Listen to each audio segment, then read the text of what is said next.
The Elon Musk Twitter saga just keeps going on and no end seems to be in sight. Like, just when you think it gets so crazy and things are going so insane, it takes it a step further and just does more than you could never even imagine. So this started with, I think, an extension on like the Twitter files. Originally, this was about the FBI being like directly involved in Twitter and sending tweets for them to delete or censor, do all this stuff.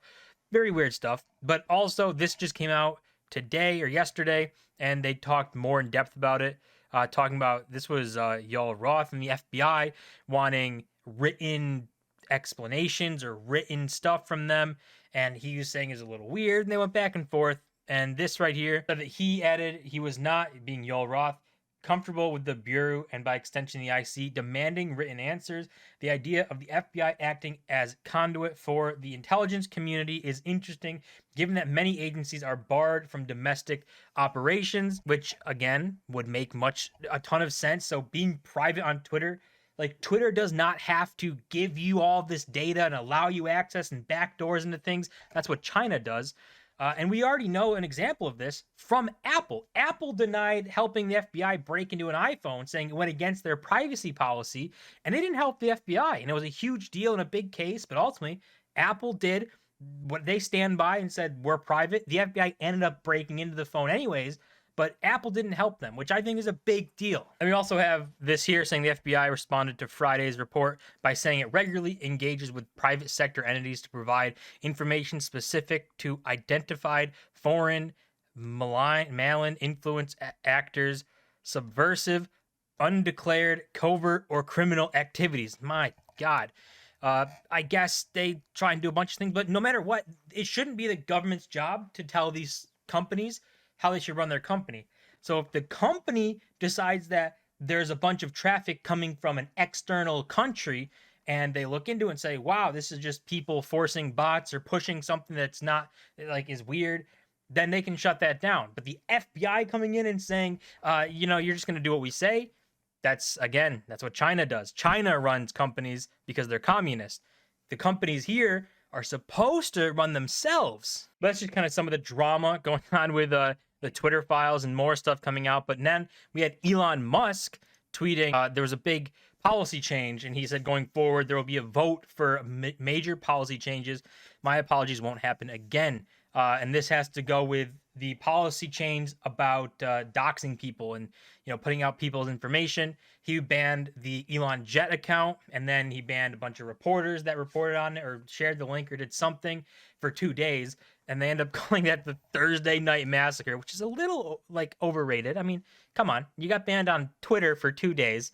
Twitter's a cesspool, Let's not go crazy here. It was a 2-day timeout. He puts this out saying going forward there will be a vote for any major decisions, and then puts out a poll the next day here saying, should I step down as head of Twitter? I will abide by the results of this poll. And on here, I voted no because I still want to see this play out for Elon Musk, because we know a bunch of companies in the past for Elon, he didn't necessarily really build up themselves.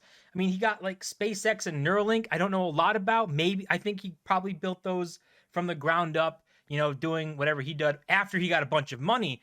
But PayPal, he wasn't a founder of PayPal. The way it worked, it kind of merged the companies together, and ultimately he got kicked out, but still got money in the buyout. Tesla, he didn't found Tesla either.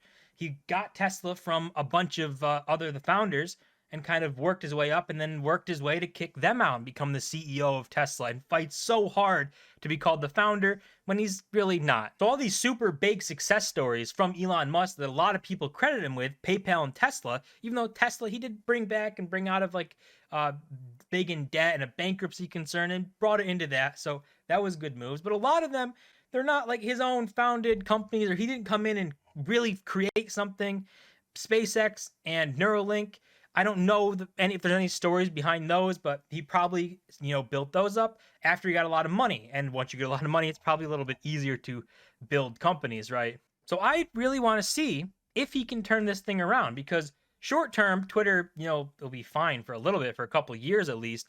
But long term, the debt that's on the company, the $1 billion per year in interest payments, could easily drown it and make it go bankrupt.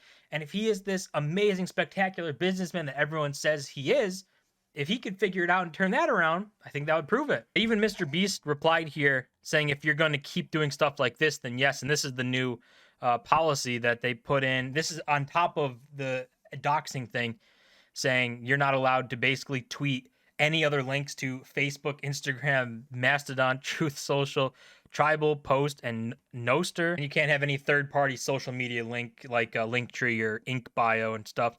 So that is weird. I mean, a lot of people were supporting this and like, well, you get to speak for free on Twitter, but not advertise, which is weird. I mean, all these social medias kind of work together. If you post a video on YouTube, you can tweet out the link. If you go live on Twitch, you can tweet out the link. If you do something on Facebook, you can tweet out the link. Twitter is pretty integrated into everything, and I think that's kind of what separates Twitter from a lot of the other social media. A lot of the other ones just kind of do their own thing, but Twitter gets to interact with kind of everything. And then Musk went on after this poll started, and I think after it started to flip right here and go to yes to step down, he tweeted saying those who want power are the ones who least deserve it. Generic, I guess, quote. I don't know what he's trying to go for, really.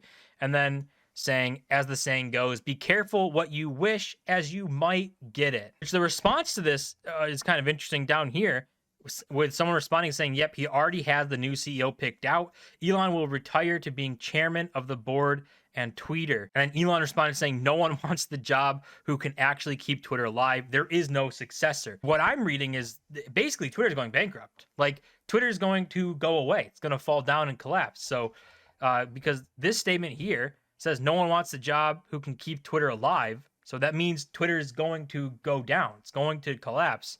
And saying there's no successor, meaning, you know, it's just going to collapse. Basically, what he's saying right here is Twitter is not going to make it out, which wouldn't really surprise me because we know the debt that he put on the company is massive. Twitter is already unprofitable, and to just put on $1 billion per year interest payment, there's no way Twitter could withstand that. There's even news coming out about the Twitter debt that banks were trying to sell to other investors, and this is a month old, a little older than a month old, but you can see the Twitter buyout loans get bid at 60 cents as banks sound out investors, which means they're down 40%.